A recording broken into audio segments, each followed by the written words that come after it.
a una serie de temas que se van a tratar en las sucesivas aulas con mucha profundidad, o sea, deténdose muy calmamente en ellos.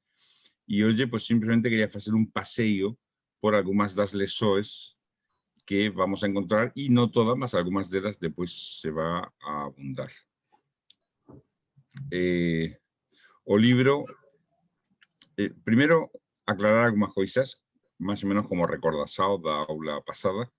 O texto, na realidad, no forma parte do Ramayana. No é unha obra que forme parte do Ramayana. É un libro, é un opúsculo. O sea, o que nós temos é, na realidad, é un comentario a unha obra que se chama O Soño de Ravana. O sea, o libro que temos cá é un comentario a unha obra que é un tratado místico, que é un poema y que o autor dice que está enlazado con o Ramayana como a Batraco, ¿cómo se llama? Batraco, bueno, a luta de Rasi, Batracomaquia, enlazado con a Ilíada. Entonces, no forma parte do Ramayana, mas é necesario Ramayana para saber de qué está a falar, porque as personajes pues son do Ramayana. Después, o autor, saber si o autor é o mismo autor do Ramayana, Valmiki, pues o propio libro, y explica por qué, dice que é más probable que sea moito posterior. También se dice que é unha obra que non é completa, son follas unidas y que parece que há lacunas. Mas a obra original do Soño de Ravana, porque ademais o autor no escribe todo o poema do Soño de Ravana que él ten, pelo menos eso é o que se insinúa. Con lo cual, él simplemente hace comentarios y va explicando o que aparece en este poema.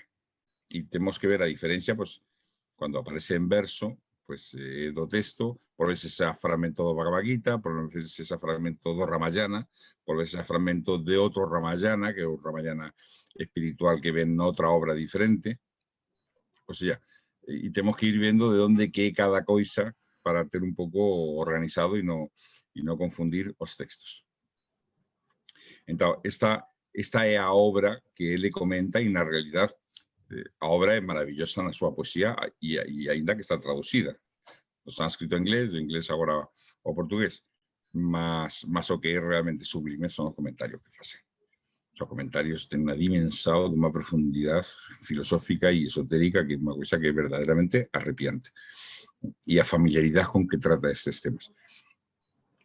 Entón, ¿qué ideas o qué ensinamentos o vamos a caminar con él? Yo tengo acá, aquel que tenga si quiere, voy diciendo las páginas, voy saltando de una a otra porque vamos a ver con mucha más profundidad más para frente. La página 39 dice claramente fragmentadas, incompletas, difíciles de reunir, mas que ofrecen aquí y allí cuando ese esfuerzo feito a pesa dun posible mosaico que atrae a nosa atención como as formas na gata musínia. Tal é o conjunto de follas sibilinas que forman o Soño de Ravana, a cual nos propomos a reunir, ben como a interpretar algúns dos seus dispersos e mutilados fragmentos. Aí está a explicación do que o autor va a facer. Depois, faz unha explicación no inicio, explica un pouco, curiosamente non sigue propiamente o Ramayana, sino outra versao do Ramayana, que é unha versao máis espiritualizada, é unha versao mística, filosófica mística. Pensen que há varios Ramayanas. Está o Ramayana de Valmiki, que é o clásico, é o máis coñecido, e depois há un Ramayana de Tulsidas, que é tamén moito coñecido, é un poeta moito posterior, que escribió una versión muy cántico a Ramayana o Ramayana, porque ya después Ramayanas incluidos dentro de otros libros que tratan diferentes partes o aspectos de la obra de Ramayana. Entonces él escoge, para resumir, escoge o Ramayana, a versión filosófica mística, presente en otro libro que se llama Brahmananda Purana. O sea que si queremos encontrar ese fragmentos no Ramayana original, no vamos a conseguir. Depois, Bueno, entonces aparece un introducción de quién es, o sea, cómo se origina la guerra entre Rama y para recuperar a Sita, que fue raptada por Ravana, y bueno, se explica muy brevemente a causa y bueno, no se entra evidentemente en todo o percurso, se fala de que Rama ten como aliados a un ejército de macacos falantes y que ainda muchos deles ten poderes especiais. Se fala de Hanuman, que é o prototipo de herói macaco discípulo, e más eso como simplemente para facer unha introdução do escenario. O que dicía antes era a batracomiomaquia, que é a luta entre as rãs e os ratos, que para a Ilíada, como esta obra diz, é para o Ramayana. E, bueno, e comeza ya directamente con o texto do Soño de Ravana original, os poemas, explicando que cuando Ravana voltó, ya un dos sus últimos días de batalla, voltó para ser, pues eso, para jantar, para descansar, porque había sido un día de batalla terrible, pues comienza a describir o sueño. O sea, él tiene un sueño, que é o que dá nomen a esta obra. O sueño é muito misterioso, gran parte do libro va explicando o soño con interrupcións. En medio da narración do soño aparece un coro, igual que nos coros gregos, y discursos. Ese coro puede ser de risis, puede ser, o sea, profetas, o pueden ser o coro de mujeres, de Lanka. O sea, son diferentes coros que van dialogando o van creando una obra teatral con en medio da narración de Ravana, que él é un titán, eso no dice.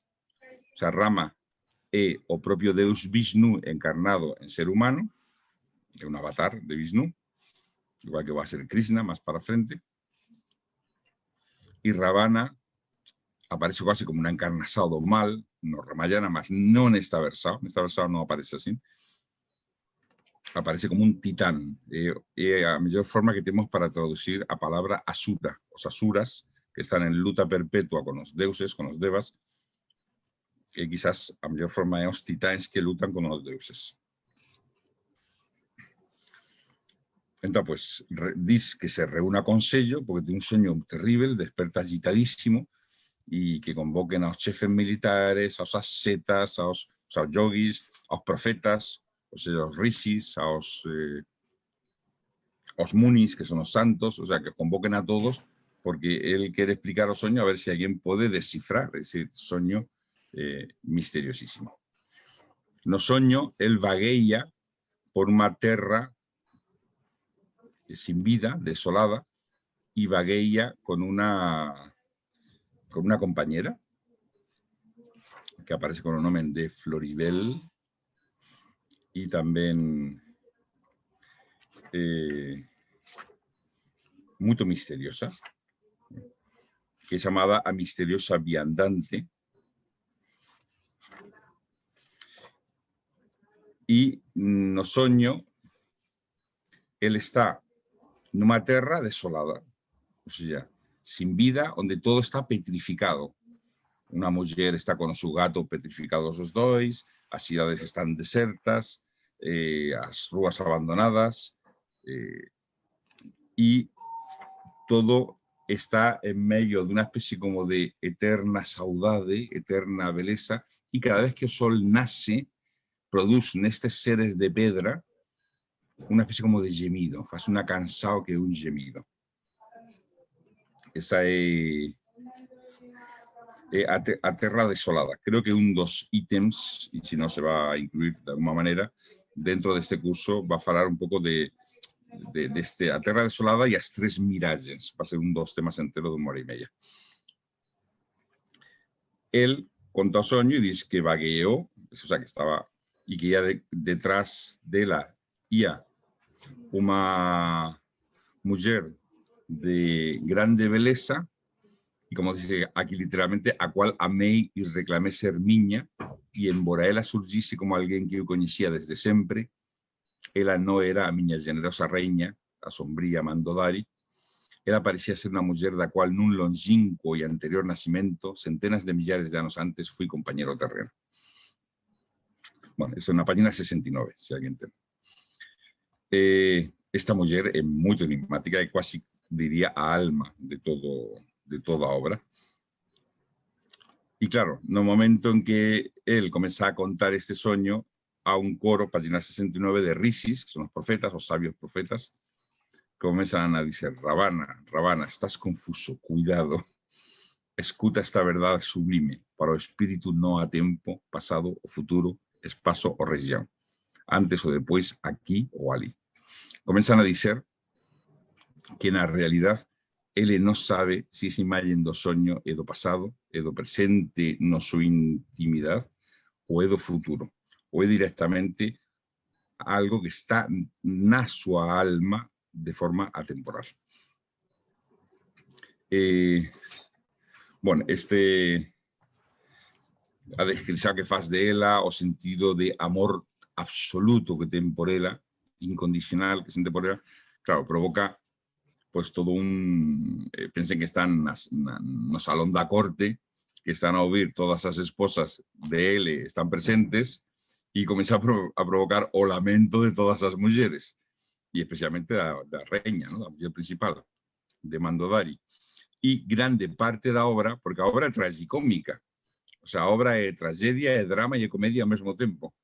En medio da obra, pues comienza a gerarse situacións muito curiosas, equívocas por veces, recriminações das reinas a Ravana, luta de géneros incluso, que ainda vamos a falar un pouco disso noutras das aulas ou charlas, as recriminações de uns e outros, o sea, mas todo contado con una gracia, con una ironía, con un sentido realmente delicado, sutil, que, vamos, é delicioso, é realmente unha obra deliciosa. E isto nos leva no sueño de Ravana, después desta terra e do encontro con esta personaxe, ele se encontra con toda unha serie de vicisitudes que non sei se voy a dar tempo a describir, con lo cual eso pasarán para as outras aulas, e nesas vicisitudes ele se va a encontrar con tres miragens que son un pouco quasi o cerne tamén da obra, porque o máis filosófico e quasi o máis importante na explicación, as tres miragens que son chamada a miragen azul, a miragen branca e a miragen preta. A miragen azul é que el vagueia morto de sede nun deserto e ve pues, miragens, ve aguas con árboles y flores y que corren en medio del desierto y cuando va detrás de ellas, pues desaparecen. Igual que las miragens dos desertos. Y miragen azul porque a miragen da agua que corre, ¿no? No desierto donde no hay agua. Y después se encuentra con otra miragen que comienza a ver formas de palacios de perfecta belleza en las nubes. Y no hay palacios blancos de perfecta, como si fuesen de nácar, y después desaparecen. Entonces, por eso es llamado miragen branca. Y a miragen preta es que, segundo continúa a caminar, se encuentra con una especie como de néboa oscura, que cuando se ve esa néboa, aparecen formas en esa néboa. Mas cuando se fixa a atención en esas formas, desaparecen esas formas y fica otra vez a néboa oscura. Y en medio de esa néboa comienzan a alterarse o que se ve, comienza a crearse como si fuese una néboa óptica, pues en lentes, comienzan a crearse pues alteraciones completas de lo que se ve y la realidad. Después se va a describir que a miragen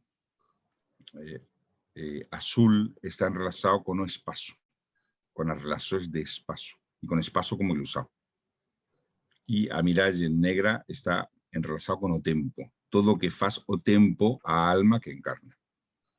O sea, como alma que encarna es un rayo de infinita perfeição, más que cuando entra nesa miragen, o entra no tempo, como si fuese una jaula, pues comienza pues a ter una serie de visores o de ilusores donde se ve a sí propio, bueno, de forma prismática, como disca, i fas una explicació, pues això va ser una aula entera, les explicacions dels 3 miragens i la filosofia que hi ha detrás.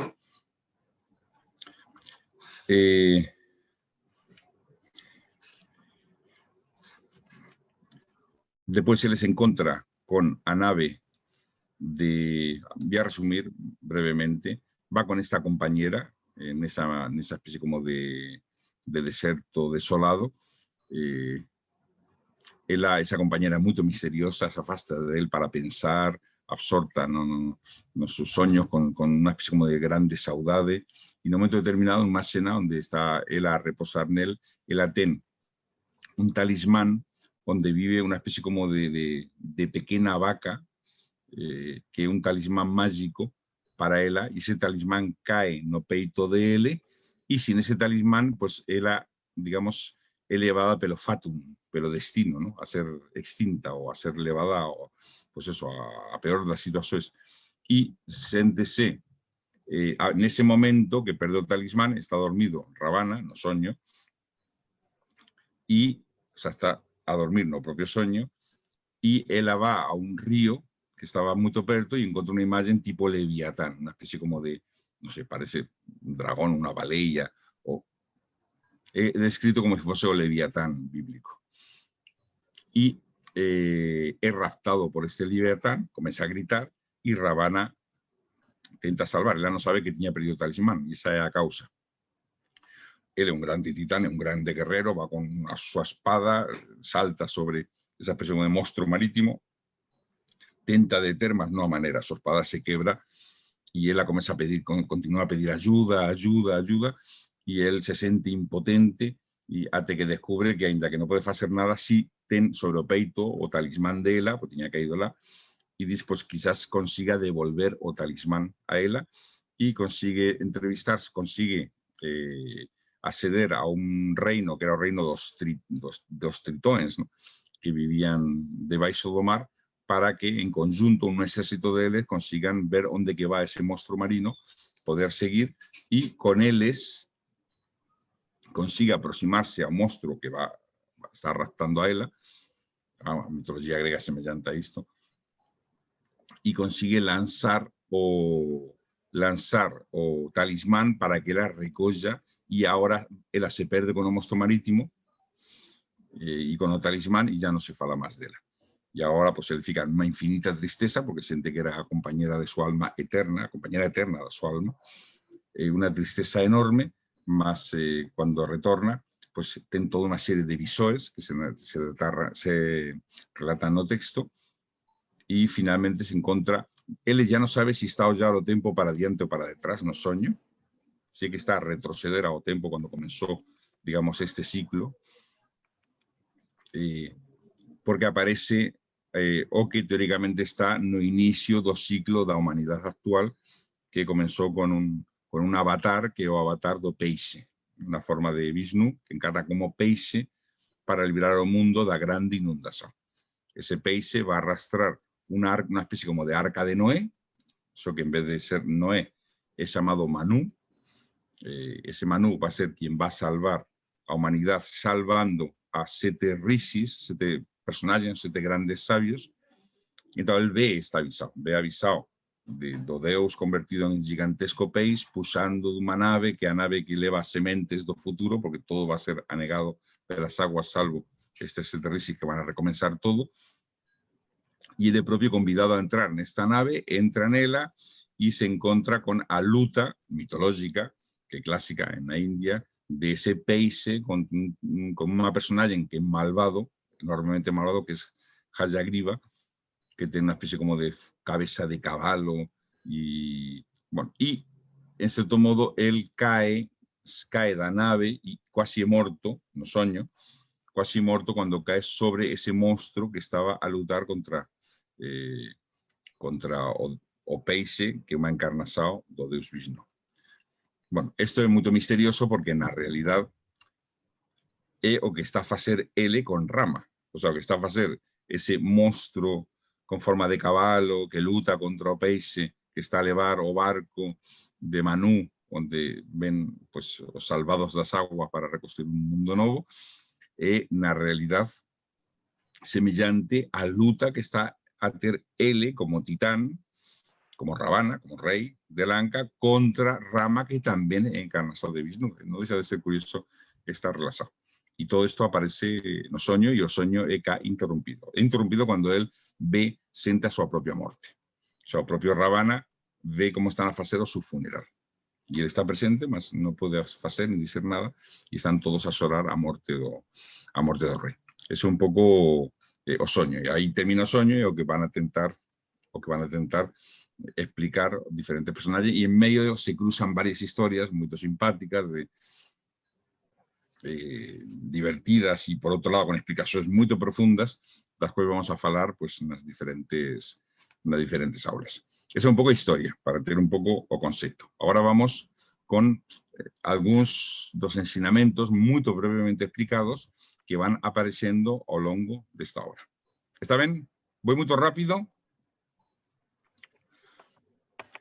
¿Me acompañan bien, no? Pues bien, vamos lá.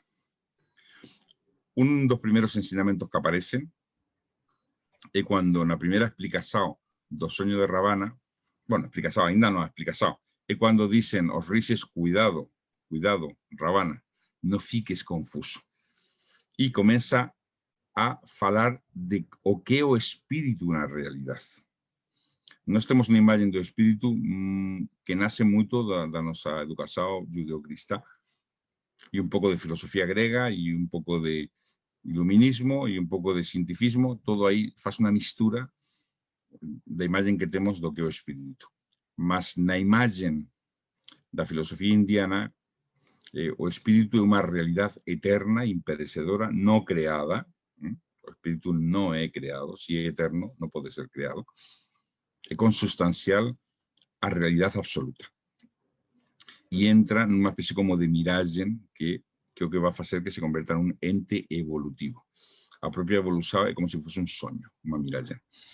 Entonces, en muchos textos aparece siempre dedicado un espacio, unas páginas, a explicar la naturaleza de este ser eterno e inmortal. Y aquí también aparece en Bhagavad Gita cuando fala da naturaleza do eu verdadero, belísimo, ¿no? Que no puede ser ferido por ninguna arma, ni destruido pela agua, ni pelo ar, ni pelo fogo, que eterno, que encarna una vez y otra vez, en sucesivas encarnaciones. Ben, aquí también fala da naturaleza de este espíritu. Esto parece ser que parte do poema original do Soño de Ravana, no propiamente do libro y do comentario. Voy a leer y voy a comentar un poco, más o menos lo que dice es que para o espíritu todo é un eterno agora. O sea, o tempo infinito pasado, o momento presente e o tempo infinito futuro, na realidad non existen como divididos en tres, sino que há un eterno agora detrás. E como na realidad o espírito ve na súa sombra proyectada sobre o tempo todo o que sucede a ele. Para aqueles que estudan a Nova Acrópole, esta imagen do espírito podíamos chamar muito ben Atma da nosa Constitución Septenaria, que ve como a súa imagen lanzada ao tempo que Manas e Kamamanas pues ten que purificarse e ten que aprender e ten que desvendarse a sí propios para realmente retornar a súa natureza esencial. Entón, aquí os rishis están a dizer, claro, cuando ele ve a esta contraparte que dice a cual amé y reclamé ser miña, después va a ser explicado que esta mujer é o antetipo dela. Una idea muy interesante. Nos estamos acostumados a oír falar do arquetipo. O arquetipo é o molde espiritual, luminoso, a raíz de todo o que existe no mundo das formas perecedoras. E a imagen ideal, perfecta, é o existente no reino da inteligencia, ¿no? Mas o concepto antetipo es muy interesante también, porque todo arquetipo geraría un antetipo. O antetipo é o molde que deixa algo, no sé, por ejemplo, a pegada que deixa una pisada na areia. O sea, cuando se pisa areia, o pé na areia deixa un arquetipo quando si fa una gioia, o molde, o un'arma, o molde no qual se fa essa gioia. Ese es o antetipo. Entonces, casi como a chave e a fechadura, es que son un para o outro. Son necesarios os dois para a unidade. É un concepto do meia laranja, mas diferente. Pois nesse concepto, un é o molde do outro. Neste caso, ela é o molde dele. Então, dice, nesse momento, claro, Rishis avisan a Ravana, dice, cuidado, cuidado, que isto non é só un soño, é unha realidade para o espírito. Dice, Ravana, Ravana, estás confuso, página 69. Cuidado, escuta esta verdade sublime. Para o espírito non há tempo, pasado ou futuro, espaço ou região. Nós sempre imaginamos que o espírito está dentro do corpo, mas eso, na filosofía indiana non facen eso. O sea, y si está asociado ao interior, é un concepto, evidentemente non está nos intestinos ni no corazón físicamente falando, mas na realidad non há ni tempo ni espaço para él. Él vive nunha dimensión onde non existe ni tempo ni espaço. Dice, para o espírito non há tempo, pasado ou futuro, espaço ou región, antes ou depois, aquí ou ali. Porque en sí mesmo, no su estado primordial de unidad, de pureza, de poder y de grasa, él refleje todo destino finito, manténdose na unidade, contemplando todo o que já sucedió ou que deberá ainda suceder, a súa propia evolución no tempo e no espaço. Isto é increíble. O sea, o espíritu ve diante de sí todo su futuro y ve diante de sí todo su pasado. Manténdose na unidade, contemplando todo o que já sucedió ou que deberá ainda suceder, a súa propia evolución no tempo e no espaço, os acontecimentos e as relações, as persoas e os objetos, as ações, os pensamentos e as palabras, cumpridos ou por cumplir, no su periplo mortal, todos son comprendidos e posuídos pela unidade. Como si presentes ao mesmo tempo, sin onde nin cuando, tal é o limite universal da percepção ilimitada do espírito, tal é a vida eterna do espírito, sin sucessão. Esta idea é, non pode haber sucessão, é un número sin sucessão, é un número, é a unidade. Non é a unidade que va creando unha sucessão numérica, sino é a verdadeira unidade onde non há números, porque é unidade. Sin sucessão, isenta de mudanza, dualidade, paixão ou conflicto. Esta é a condição do ser libre ou duplamente abençoado, que habita na maior actividade e no inquebrantável descanso. O sea, o espírito é libre e vive na maior actividade e ao mesmo tempo no inquebrantável descanso. O ser triple, pensamento, o tríplice, ser, pensamento e éxtasis. Esta é unha idea da filosofía vedantina, que é Sat, Chit e Ananda. É ser, coñecimento e felicidade. O sea, en certo modo, a natureza do espírito é eses tres en un. Sat, Chit e Ananda. Ser, pensamento, coñecimento por veces, e perfecta felicidade. Os tres ganan, e ganan. Sat, Chit, Ananda gana, en cohesión. Reunidos, en cohesión, nunha única felicidade. Esa a realidade verdadeira do espírito. No eterno agora, con mayúsculas, desta esfera suprema que sempre foi, é e será. Neste todo abrangente e infinito aquí, que rodeando ilimitado, se centra en todo o lugar. Dentro deste eterno todo, no cual o pessoal mergulla no impessoal, onde o aquilo e o eu non se distinguen. Todas as cenas e todos os eventos, todos os tempos e lugares, todas as persoas, gestos, discursos, voces e caras que confluirán no noso tempo limitado ya existen no sentido e no ollar do espírito. É unha coisa increíble. A decisión que faz do ser humano, o sea, do homem interior, no? O rayo de eternidade na alma humana. Dice, por eso muchas veces o homem, con mayúsculas, o sea, o ser humano, a alma superior, observando otra realidad, nun lugar que en vida os sus pés nunca habían pisado, ouvindo alguna voz, encontrando alguna forma ben definida, sente vagamente que todo aquilo le é familiar. Esto é unha realidad para moitísimas persoas. É moito raro que a gente teña insights, ¿no? Una especie como de rápida y fugaz visao o nun soño, o que é o máis normal, ter algún soño que se repite e se repite e se repite sempre exactamente igual, como se fose unha imagen de vídeo que se repite igual, ou unha imagen que aparece con perfecta claridad nun soño máis separada de historia, é simplemente unha especie como slide. É difícil que a gente teña recordacións máis alén de iso. Sí que a alma reencarna. Si a alma reencarna y eso es real, pues eso sería una buena explicación. Mas o que no é difícil, e todos podemos ter vivido, e muitas veces, imagino, salvo que a nosa formación conceptual seja muito categórica e impesa por eso mismo esta sensibilidad, sí que é real, e que muitas veces há determinados sons, determinados gestos, determinadas ações, determinadas cenas, determinados objetos y sobre todo determinadas personas que de repente nos producen una sensación de real familiaridad y nos hacen decir es que me es familiar y a primera vez que podemos estar relacionados con una persona. No estoy a falar do amor platónico, ni de o príncipe azul, ni a princesa encantada.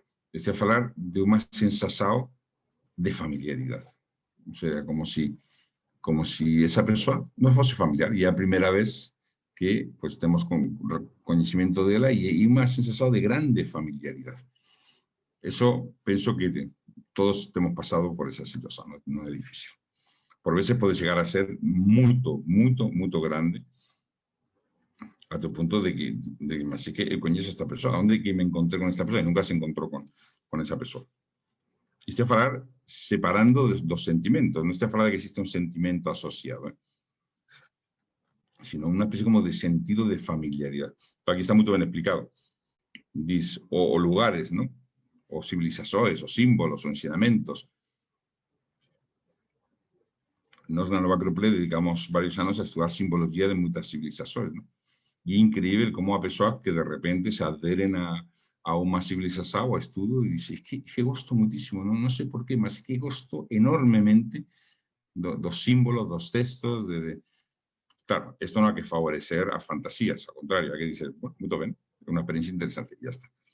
Mas a realidad es que algunos sienten una auténtica paisao por o Japón samurái, otros pelos vikingos, otros pelos por Egipto, otros pela Grecia, y cuando se estudia simbología de estos povos, que son elementos muy vivos, o símbolos casi como si estuviesen ainda vivos, pues más sensación de gozo, de contento, ¿no? Da estudiar precisamente esto. Y no en tanto a otras que no nos dicen aparentemente nada. No son completamente aleyas. Mas también eso es una miragem. Quizás después, cuando conocemos más, esas pueden llamar mucho más atención. O profesor Libraga, o fundador de Nova Acrópole, decía que, claro, imágenes que a alma tenía vivido y experimentado a lo largo de muchísimas encarnaciones exactamente iguales, tienen que producir un efecto muy impactante sobre ella. Casi como una recordación. Porque o mar no debe ter mudado mucho en los últimos millones de años. A forma de como a espuma do mar se faz branca e bate sobre as praias, como se forma. E o seu estelado, ainda que ao longo dos millones de anos a posição das estrelas pode ter variado, e, bueno, alguma delas non moito, mas a imagen do seu estelado debe ser prácticamente idéntica de muitos millones de anos. Desde que a atmósfera mudou, ya con esa atmósfera se vio de una manera chis. O sea, una serie de imágenes, o imágenes de los árboles, o imágenes que son prácticamente y producen al alma pues eso, un sentido de eternidad. No sabe por qué, bueno, que son formas que son prácticamente pasan a través del tiempo, casi intactas.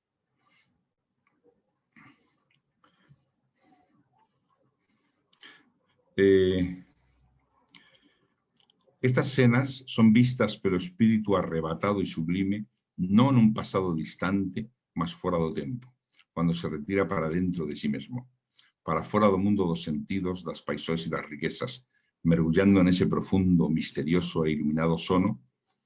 O corpo catártico permite ao espíritu ver a súa realidade primordial en terror místico e a súa infinita natureza ele contempla, como si reflectida pelos destinos temporais que aguardan pela súa vez de sair como faz unha alma. Porque nese momento a totalidade universal dos seus destinos pasados ou aínda por pasar están visíveis perante ele como nunha lista. O mismo aconteceu ao Ravana das 10 cabezas, ele é representado como un monstro de 10 cabezas, ya veremos por qué. Contigo, non foran tempos idos dun nacimento pasado, como tú pensaste ter visto, nin ela te acompañou na terra, mas sin nas eras futuras aínda por pasar, na tua testa e no tu pulgar. Pues, a ciencia das predições na India parece ser que poden ler o futuro das seguintes encarnações, tanto na testa como no pulgar. Está escrito que así deberá ser. Antes do inicio dos tempos, para alén e durante toda a súa duração, tú lembrala eternamente, porque ela é a esposa primordial do teu espírito, o complemento da tua unidade. Unidos ou separados, isto é increíble, como dizer, é o tu antetipo, o que non significa que podéis ser enemigos, mas vais a ser enemigos sendo unha mesma unidade, porque ela é a esposa primordial do teu espírito, o complemento da tua unidade. Unidos ou separados, inimigos ou amantes, entre tú e ela, unha ligação eterna existe e que, aínda que tú o tentes, non poderás nunca quebrar. Unha ligação da cual non a libertação, ya que o espírito arquetípico nunca do seu antitipo se poderá separar. Ela é unha porção do teu ser para toda a eternidade.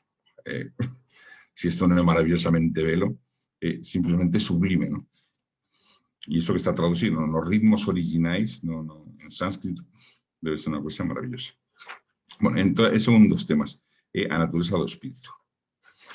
Outro dos temas que se desenvolven é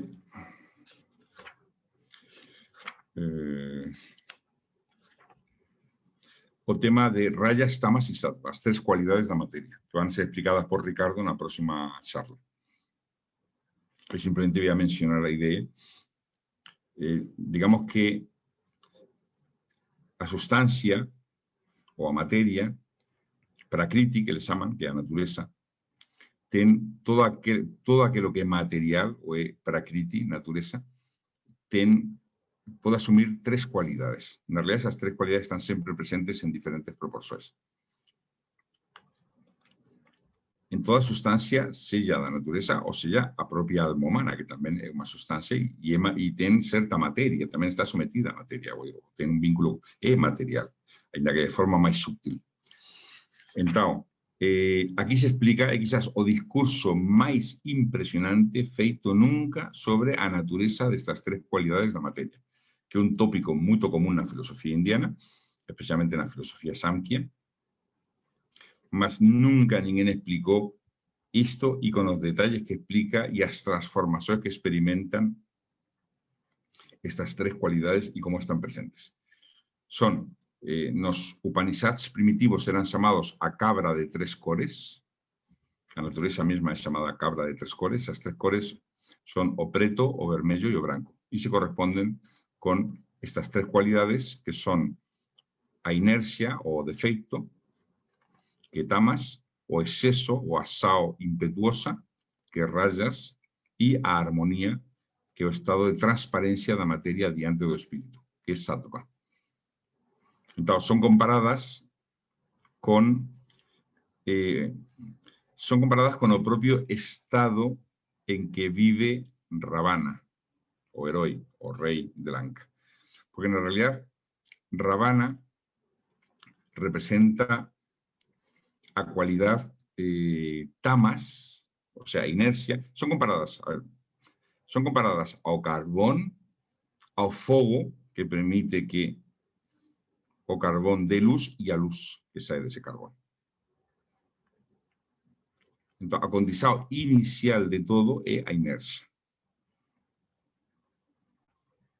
Mas na inercia está a energía da creación, ainda que sea creación sin inteligencia, impetuosa. Tamas é a ignorancia. Rayas é ação, mas sin conhecimento ainda que está a sair da ignorancia. E sattva é a sabiduría.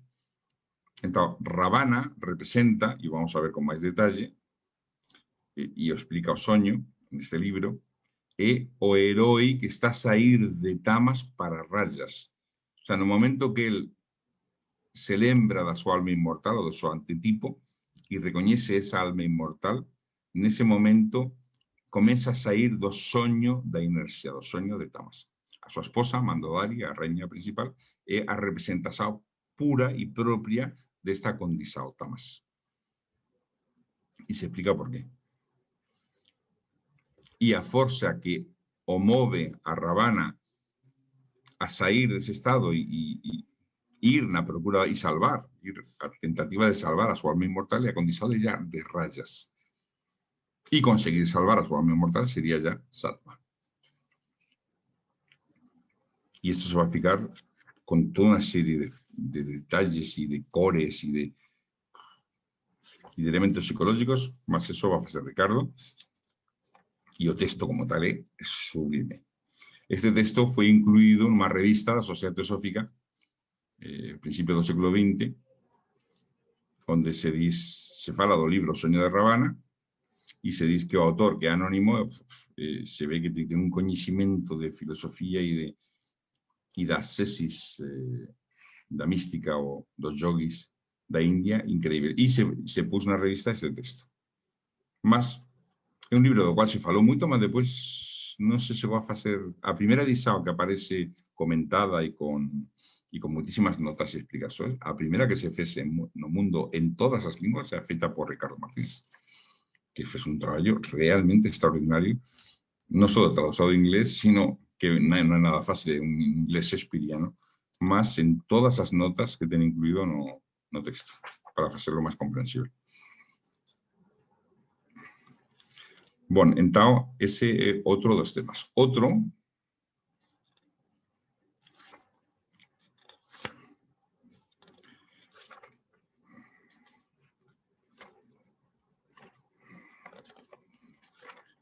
é o tema dos astras, das armas mágicas. Esas armas mágicas vamos a ver que aparecen no Mahabharata y no Ramayana, aparecen continuamente. Y claro, tienen un efecto muy importante na arte y desde luego nos filmes modernos feitos sobre Mahabharata, por ejemplo, aparecen continuamente porque son muy impresionantes esos efectos bollywoodienses, ¿no? Entonces, esas armas mágicas son llamadas astras, que significa que pueden ser lanzadas. Y son como armas mágicas, más que están na mente. O sea, que no... y que se pueden proyectar sobre una arma física. O no, directamente son lanzadas pela mente do guerrero o do herói. Están asociadas a encantamentos y, en general, en la literatura indiana, tiene que ser un grande sabio, un rishi, o un grande herói, o ainda un avatar, por verse como para su rama, que otorgan, o un deus directamente, como Agni, por ejemplo, que otorgan o conocimiento para poder invocar esta arma. Entonces, a invocación tiene que ver con un mantra y con una serie de formas mentais que son aprendidas de cor, y con un mantra que tiene que ser pronunciado exactamente. Mas después, o guerrero o sabio que tiene estas astras, tiene que poder dominar a astra. Quiere decir, si no tiene grandeza de alma suficiente, no puede dominar o poder de esta arma, y a arma o destruye inmediatamente, vamos. Destruye a su mente, destruye todo, a su personalidad. Por eso se puede otorgar a aquel que tenga una grande fortaleza y pureza de alma al mismo tiempo. O que por lo menos sea capaz de llenar un espacio de pureza temporario, porque también los maos usan estas armas. Más las usan porque son capaces de llegar a una especie como de paralizado punto de conciencia donde no hay ni bien ni mal. Y en ese estado donde no hay ni bien ni mal, pues se les invocan ese poder y digo, manténla. Y más claro, hay que conseguir ese estado de atensado y de una especie como de centralizado. Y tienen que tener una fuerza espiritual enorme para sujetar, porque son seres vivos que habitan en la mente. Y que son llamados y que después se convierten en como si fuesen formas mentais. Quizás la mejor forma que teníamos para explicar serían formas mentais asociadas a espíritus de la naturaleza.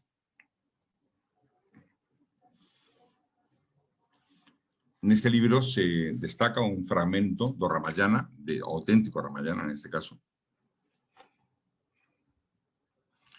Se va a falar, una de las aulas, se va a falar con extensado ese tema. Ahora simplemente estoy introduciendo el tema.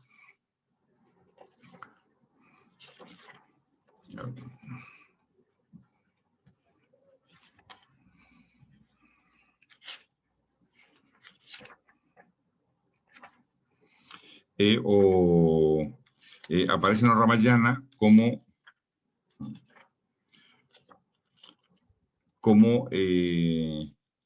se entregan a Rama, que es el héroe de Ramayana, se entregan una colección enorme de astras. Eso se ve en los filmes que ha sobre Ramayana, un film animado muy bello, muy bello.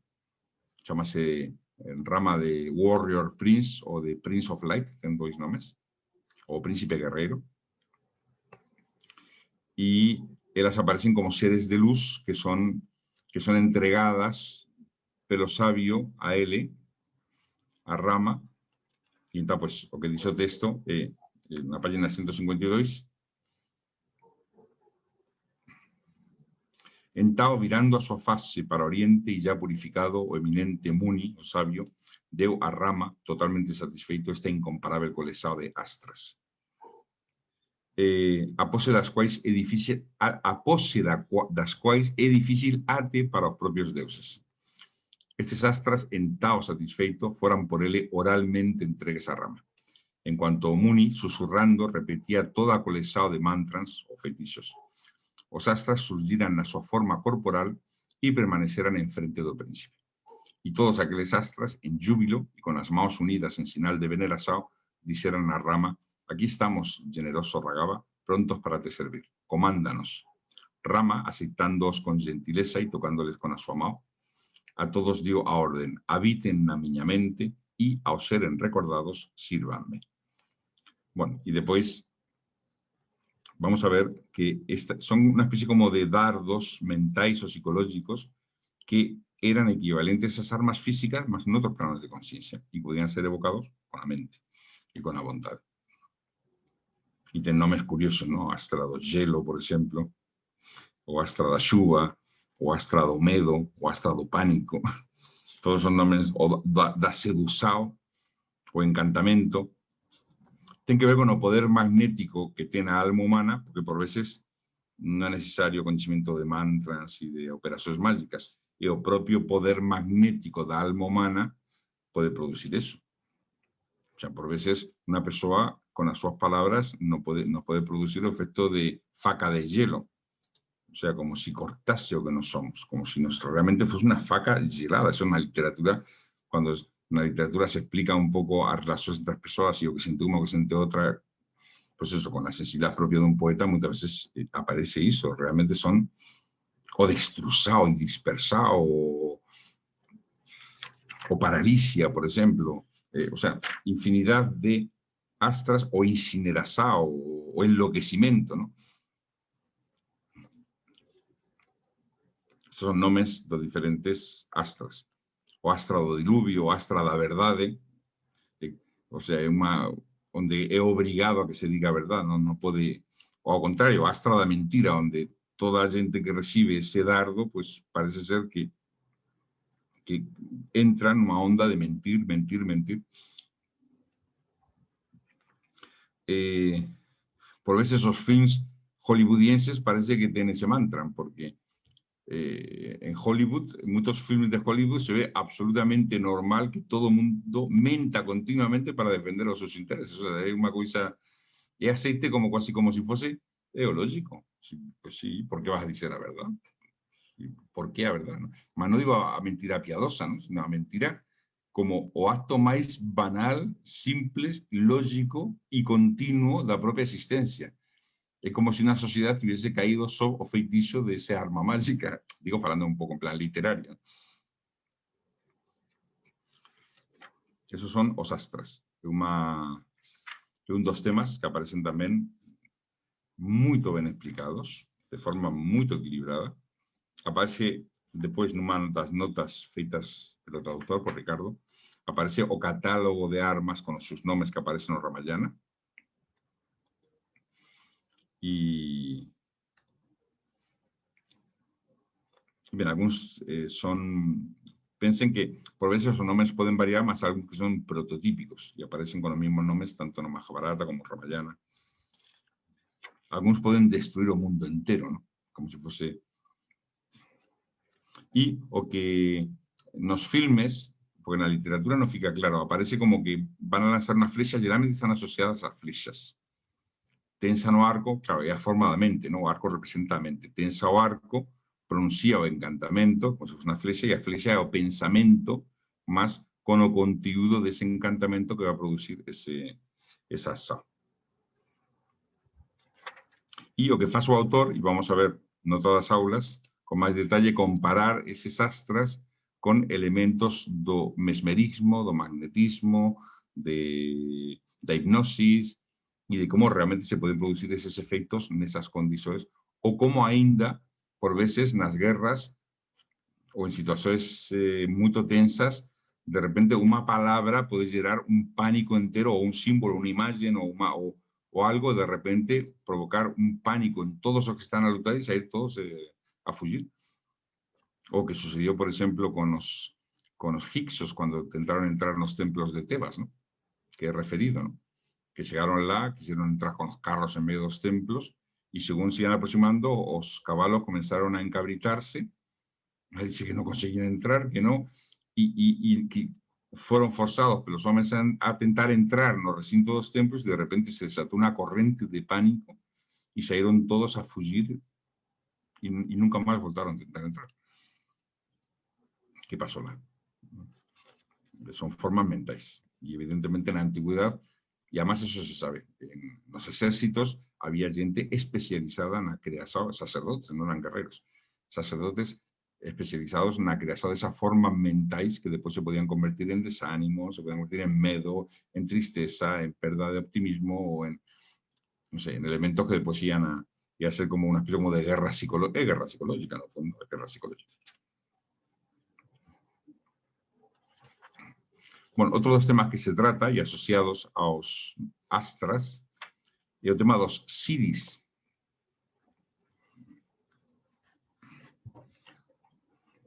Os siddhis son os poderes do yogi. Geralmente, e aquí é chamado como poder taumatúrgico. Geralmente está asociado a 8 ramos ou está en número de 8.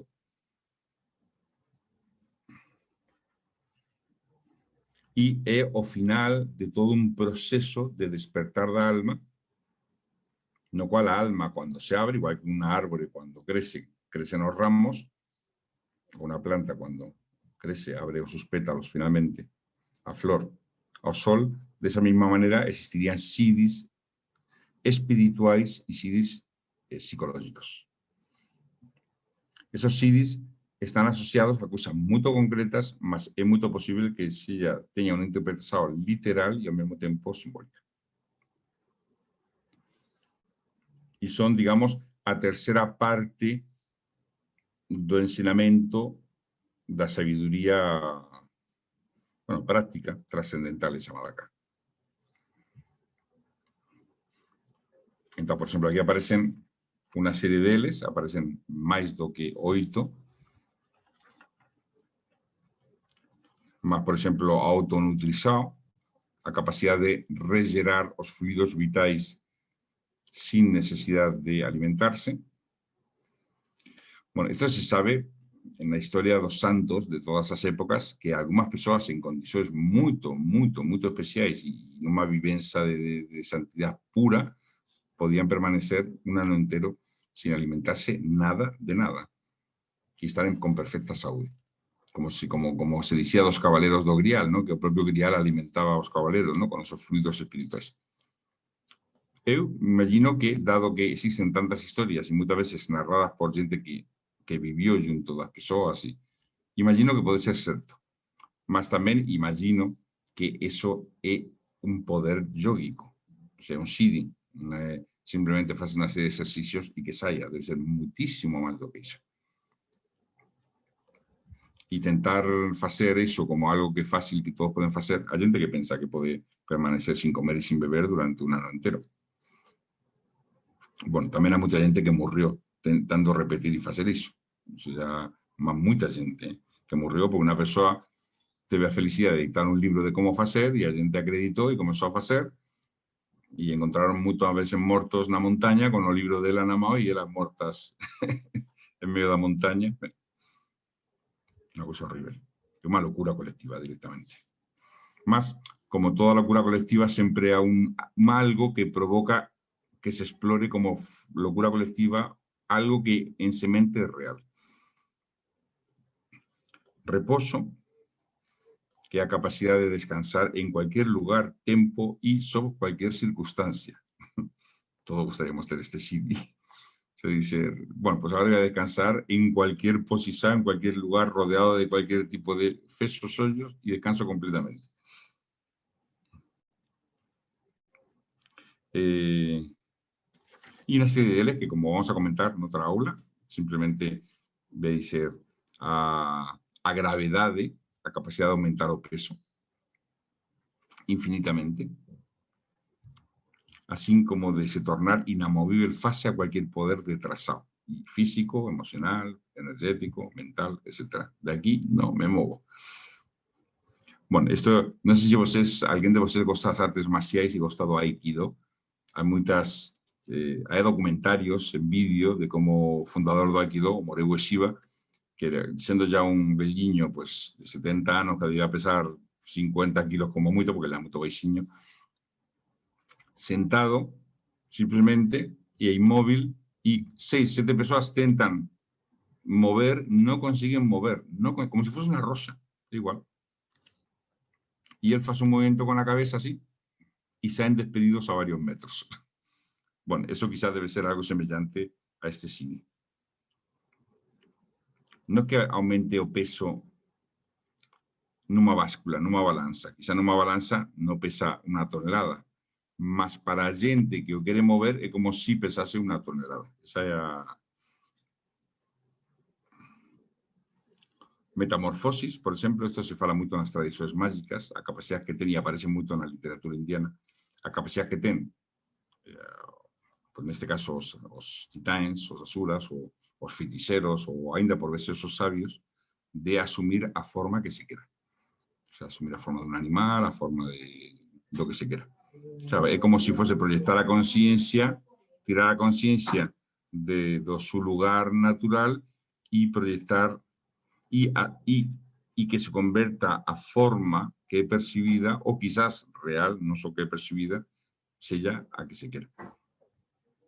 Isto aparece en muitísimas tradicións animistas como algo de que algúns grandes feiticeros ou grandes magos eran capaces de facer. Ben, esa é unha serie de... Outra é o poder de facerse pequeno, mas non entendan que a persoa se faz pequena. O que se faz pequeno é a conciencia para poder entrar en cualquier sitio. É o poder de reducir do ser, o ser é a conciencia no corpo, ao tamaño dun átomo. Así como de se tornar invisible e penetrar os objetos sólidos. Ben, outra idea que aparece importante, outro o idea, outra explicación muito importante que aparece nesta obra e asociada a estos CIDIs, y está antes, aquel que tenía el libro, y vamos a tratar con más desenvolvimiento, más ahora simplemente vamos a dar un rápido paseo,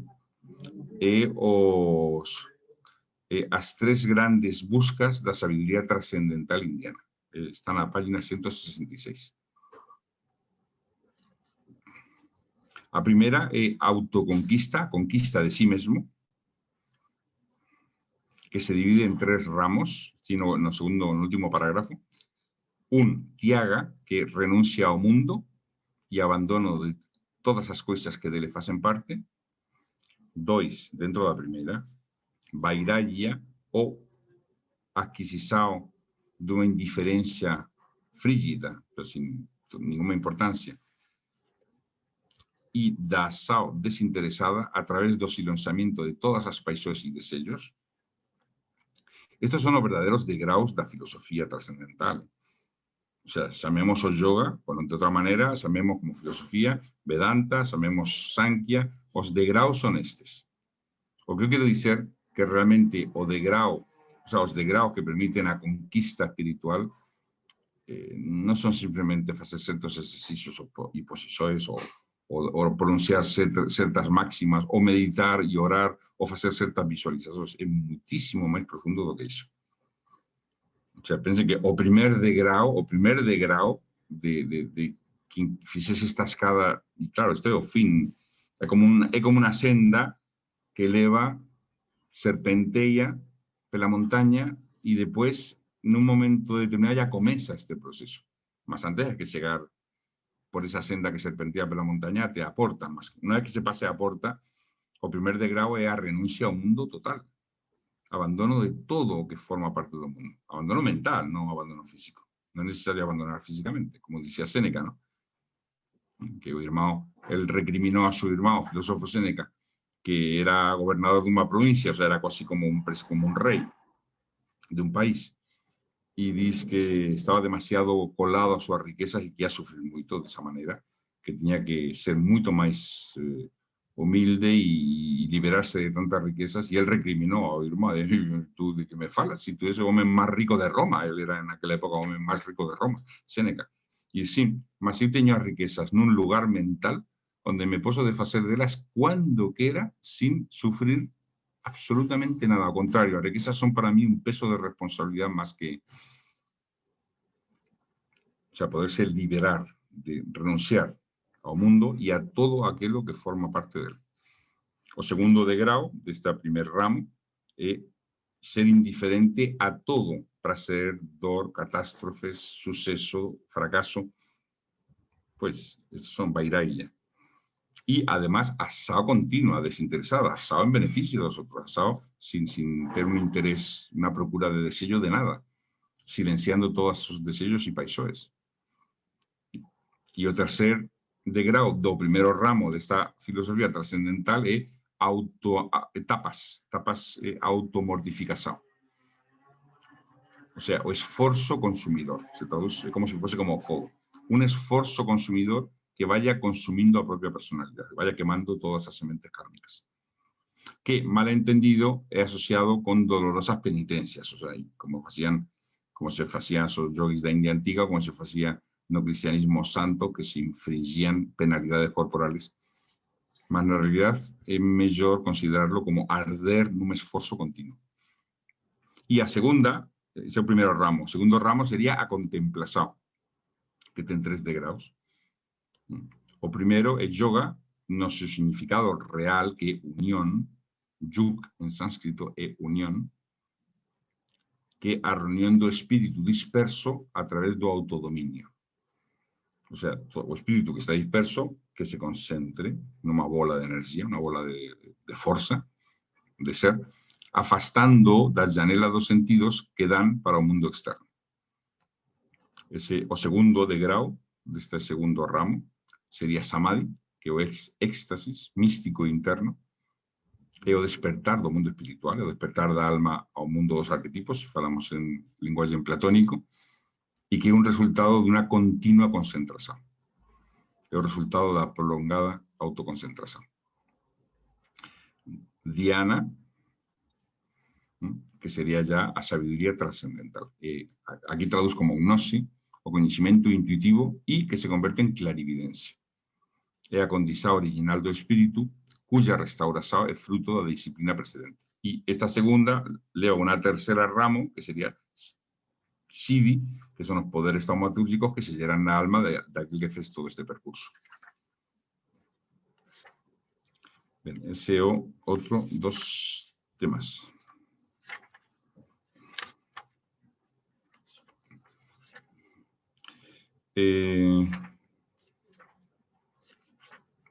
Otro dos temas, y lo más importante, es a explicación das visões y do sueño de Ravana. Que ainda que vamos a tratar pues toda una aula, pues sí quería dar algunas ideas así rápidas.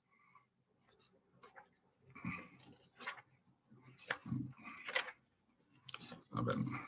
Esto tiene una escena muy graciosa que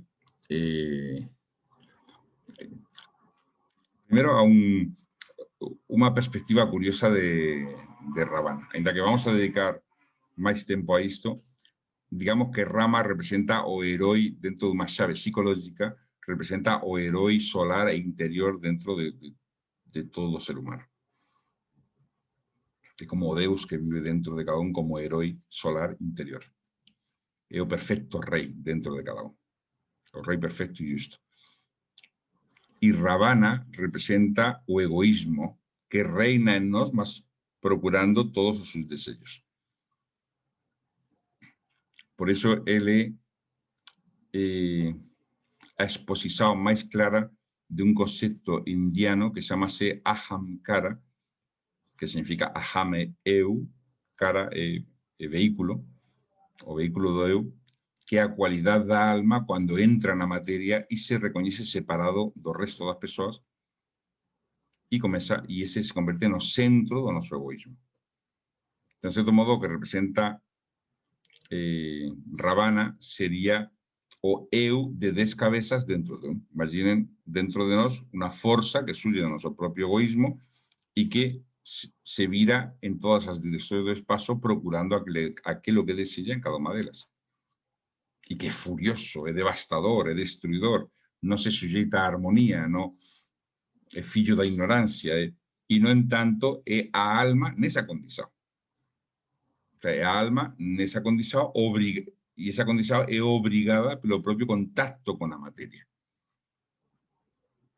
O sea, ninguém es furioso, egoísta, sino por ignorancia, como diría Platón o Sócrates. La propia relación con la materia hace a alma, esa ignorancia, cubre a la ignorancia y hace, pues eso, ser una especie como de monstruo devorador o que quieres ir a procura de todos los deseos de forma feroz y sin pensar en las consecuencias ni pensar en, pues eso, en la violencia que se lleva muchas veces sobre el entorno. Eso es Ravana. Ravana é o noso egoísmo, egocentrismo, mas non é a forza só do egoísmo, é tamén a alma que cayó e está nesa condición. Con lo cual, ten natureza divina. É como se fose o anjo caído, ¿no? Como Lucifer, ¿no? Cuando é representado como o anjo que cayó na materia. E perdeu as súas asas e é furioso, mas no fundo era o máis velo dos anjos no céu. É a mesma idea. Então, uma ideia curiosa que aparece na obra é que Ravana quere recuperar a armonía universal y quiere mergullar na alma universal a través da luta, en vez de a través da devoción. O sea, ele dice, sí, esto explica muy bien el libro, dice, si Rama no es a encarnación de Deus, o sea, un avatar de Vishnu, mas Vishnu aparece como alma universal, eu o venzo, eu soy más poderoso, porque eu soy o más poderoso sobre la Tierra. Él aparece como personaje más poderoso sobre la Tierra. Mas, si es verdaderamente él a encarnación da alma universal, lutando contra él y no sacrificio que significa lutar contra él, eu voy a asimilarme a él. Una idea curiosísima. Esto na geometría sagrada antiga era representado pelos dois giros da cruz giratoria, da esvástica. A esvástica saben que na India pode girar para a dereita ou para a esquerda. E unha delas, non me pregunten cuál, porque aquí é unha grande confusa cuál é cuál, unha delas gira nunha dirección, unha cruz que gira, e significa creação e conservação. A outra gira no outro sentido, a Shiva, a Vishnu esvástica, gera a creação, a Shiva esvástica gera a destruição e a renovação. Então, são opostas. Mas dícese que unha das formas de avanzar ao divino é precisamente deter o giro da roda do mundo, ir facendo que se vaya detendo a roda, que se vaya detendo, que se vaya detendo, o sea, que non se geren causas, que geren efectos, e finalmente para o mundo e a alma pode sair dese encantamento e mergullar na lei. ¿No? Eso é o budismo, estamos a falar de budismo. Mas outra das formas que estaba asociado a Shiva na antigüedade era gerar açoes impetuosas na procura e en contacto con o real da mesma maneira que se forge unha espada. O sea, para forjar unha espada é preciso, despois de pasar a un calor intenso e ao frío, o sea, contrastes violentos para encontrar a propia natureza interior. O sea, pasar pelo prazer, pela dor, o sea, por situacións moito opostas e manter, digamos, a rectidade en medio desas situacións opostas e a alma se va forjando. Que é o que sucede con a vida. A vida nos obriga a ir pasando, ir alternando neses opostos e se a alma mantén a súa verticalidade, finalmente é purificada precisamente e aumenta en experiencia, en sabiduría e en fortaleza. Entón, isto era representado pela Shiva esvástica, que en certo modo se trataba de facer girar as causas e efectos máis até romper a roda, non parar a roda. E en certo modo, a mística de Ravana, como alma que está prisionera nese centro de materia, que é chamado o vehículo do eu, a Ahamkara, aparece como a mística propia dele. Entón, unha escena moito graciosa no libro, porque na luta contra os exércitos de Rama, que son os macacos, ¿no? Faladores, nesa luta, o que facen os sacerdotes de Ravana é, como son sacerdotes e poden ver o futuro, digo, na literatura, no libro, pois eles van ao futuro e se encontran que, aínda que Rama é a encarnação do Señor do Mundo, ese Señor do Mundo va a ter futuras encarnacións. É curiosísimo, porque como dice, sí, tú es a encarnação do Señor do Mundo, da alma universal, mas no futuro va a haber otras, con lo cual, desde esa perspectiva, tú no es nada, porque va a haber otros máis importantes do que tú. Entón, o que facen é ir ao futuro, con a mente, aprender himnos ao novo avatar que encarnará, que Krishna, e lutar, facer guerra psicológica contra Rama, diciendo, tú quién te crees que es? Sí, ainda que foses a encarnação do Señor do Mundo, es unha encarnação do Señor do Mundo. Va a haber outras, e que, sendo do futuro, van a ser mellor do que tú. É unha forma moito curiosa de plantear un pouco que guerra psicológica, ¿no? Entón, pues, aparecen cantando canções que despois van a ser himnos que despois foron moito importantes na tradición de Krishna. É un efecto realmente curioso.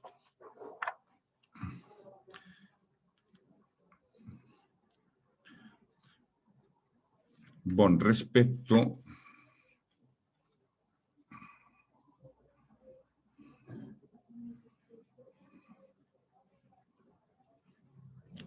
a todo un ramo de coñecimentos que vamos a ver, moi interesante, vamos a dedicar unha sesión entera, e que está referido por dois personaxes, que son os dois santos sabios na perfección prácticamente,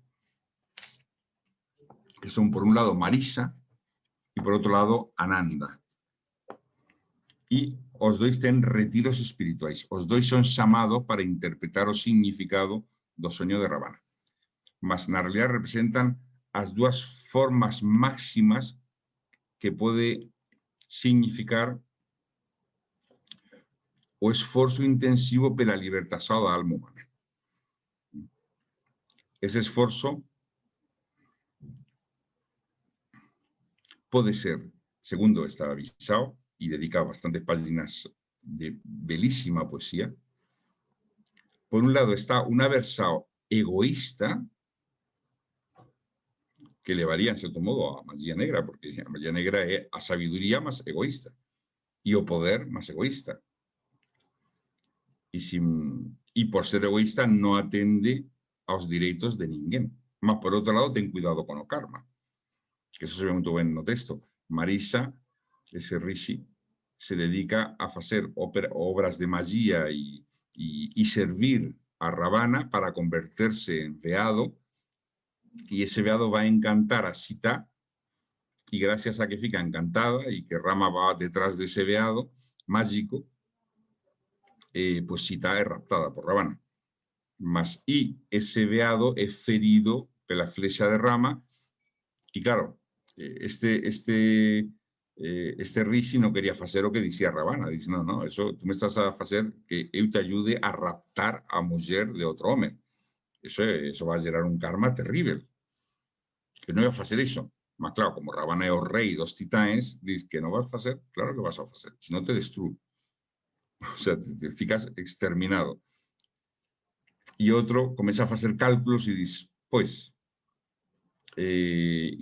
claro, si él me destruye, siendo él, eso va a llevar a infinidad de futuras reencarnaciones. Y lo que quiere es ya no encarnar nunca más.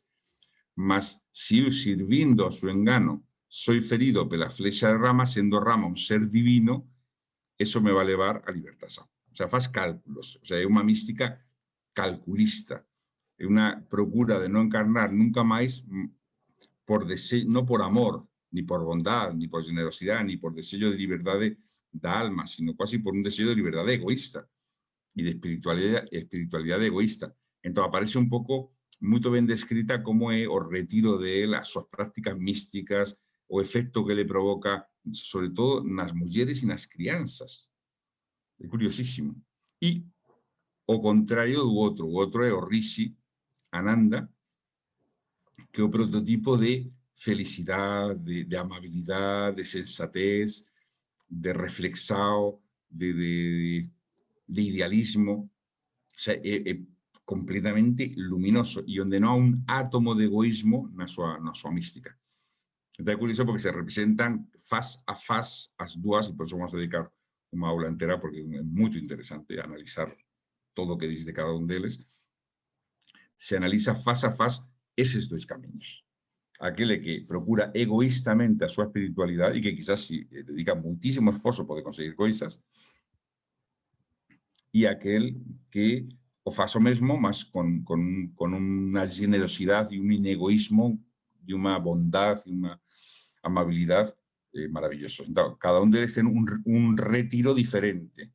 O retiro, son una especie como de ashram, ¿no? O retiro de Marisa completamente funerario, terrible, ¿no? Y poemedo, terror. Y otro es como un jardín en medio de bosque, maravilloso, de amabilidad, donde todas las crianzas quieren ir a brincar y todos van a oír a sus ensinamentos. Es muy bonito esas páginas donde se fala un poco de las dos dois camiños, no fondo se está falando dos dois camiños. Ese todos os temas que se desenvolven con bastante explicación. Y para terminar, y solo voy a insinuar, no voy a explicar, también todo un capítulo, parte de un capítulo que fala da constitución da alma humana. Entonces, más fala desde diferentes perspectivas.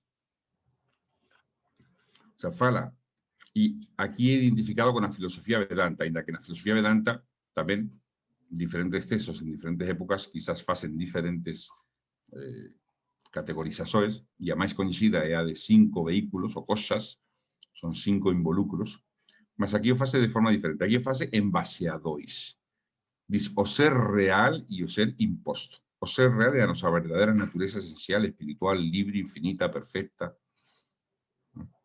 puro Sat, Chit y Ananda, o sea, puro conocimiento, pura seidad y pura felicidad, juntos. Y sobre eso, que somos nos, la verdadera naturaleza humana, a imposta una naturaleza que está colada, que está viciada, que ha condizado existencial, o sea, ha condizado esencial y ha condizado existencial. Esa é unha das formas de expresar o que é o ser humano desde esta filosofía. Mas agora, desde outra perspectiva, o va a dividir en vez de en dois, o va a dividir en tres, que é un pouco a imagen de corpo, alma e espírito. Estou na página 217. Diz, o homem, no segundo parágrafo, diz, o homem é aquí representado por unha trindade prismática, o sea, como un prisma, que donde a luz se reflecte y se refracta en realidad, que es una unidad de luz primordial velada a través de la cual él observa o mundo, formada pela materia densa exterior, o mundo, y pelo corpo sútil e interno, o alma, y por un ser que ni é alma, ni é corpo, mas sim o absoluto autoesquecimento chamado corpo causal. O sea, é un ser infinito, é luz espiritual pura, que se expresa en tres, como se fosse un tetraedro. Eses tres sería o corpo causal, é un ser que se asocia ao estado de sono profundo, é un absoluto autoesquecimento. Depois, o corpo sútil interno, como se fosse o corpo do soño, e por outro lado, a materia densa exterior, que sería o corpo físico. E depois vai fazer agora uma visão do homem, onde já é em base a 4, que é chamado os 4 estados ou tabernáculos do homem, mas no fondo que faz expresar o que diz antes. O sea, un estado trascendental, absoluto, que é chamado cuarto, simplesmente cuarto, Turia, o cuarto estado, onde o espírito individualizado experimenta un estado de éxtasis continuo, depois unha esfera de transição ou de esquecimento, no cual o espírito mergulhado no océano do no coñecimento da ñana ou da absoluta inconsciencia é totalmente esquecido do seu eu verdadeiro e fica sujeito a unha mudanza de polaridade. E desde ese no saber ou inconsciencia emerge na outra margem do río do esquecimento para un falso ou invertido coñecimento sobre todas as coisas, e aí já estaría ele como psique e ele como corpo físico. A consciencia asociada ao corpo físico. Y ahí ya aparecen los 4 estados que vamos a desenvolver en otras aulas.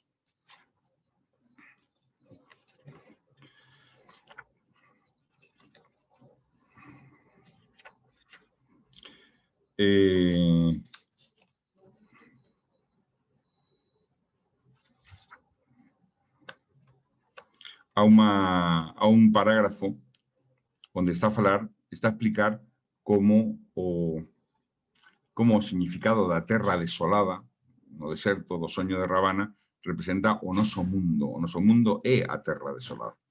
O sea, no noso mundo as almas están prisioneras da materia e como se fosen estatuas. O sea, as almas están petrificadas. Todo o que vive é apegada da morte. O sea, en realidad, todo o que a alma encontra no mundo é morte. Porque é o efecto de algo que está vivo, mas nunca é aquilo que está realmente vivo. Isto é así. O sea, todo o que nos percibimos pelos sentidos é o efecto da vida, mas nunca nos encontramos con a vida en sí mesma. E sendo efecto, ya non está vivo, está morto. O sea, nosos sentidos nos ofrecen un mundo que é o resultado da vida, mas sendo o resultado é algo que ya está morto. E a explicación que faz sobre a morte é sublime, verdadeiramente sublime, de como reina a morte no noso mundo, prácticamente en todos os planos, porque a única vida é a vida interior, é a vida real da alma. E é increíble como explica todas as formas que ten o ser humano de morrer, porque para ele as formas de morte é as formas en que a alma fica morta. Morta no mundo, depois va a despertar, porque non pode morrer, a alma é inmortal, mas no mundo está morta, como se estivese morta. Entón, explica as doenzas que facen que esa morte do mundo entre na morte da alma. Eu escribí un artigo que está na revista Pandava, na revista de de literatura y filosofía indiana que tenemos en la Nova Acrópole en Portugal, que es simplemente o comentario deste parágrafo, que é sublime, onde diz: as almas dos homens morren no momento en que eles nacen. Esta vida é a súa autopsia e a doença maniféstase en todos. Agora vai dizer diferentes tipos de morte da alma que asociados a diferentes tipos de vicios que son semellantes a determinado tipo de doenças físicas.